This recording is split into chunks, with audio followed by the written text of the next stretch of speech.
the early 20th century, there was an increasing need to house large numbers of people who the state deemed insane, a crude and naive term to refer to people suffering the wide gamut of mental health issues.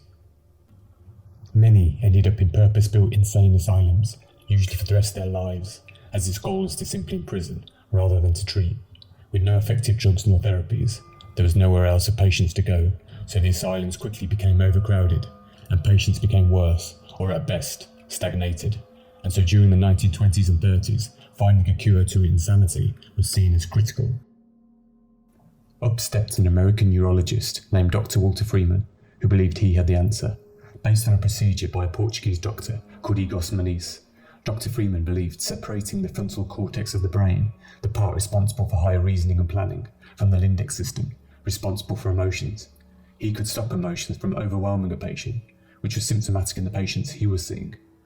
For example, this 22-year-old man here, who was deemed as aggressive and impulsive.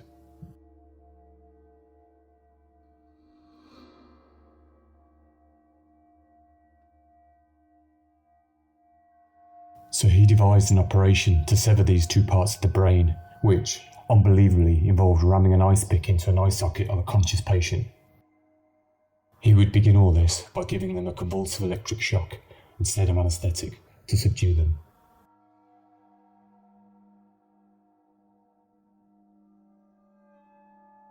This barbaric procedure was seen as a quick, affordable cure, and could clear out the ever-growing asylums, so he thought. Unsurprisingly, a big problem was that many of the patients suffered severe brain damage as a result, or died, and those that were deemed a success because they were no longer exhibiting aggression or manic tendencies were in actual fact just shells of themselves, damaged and unable to react.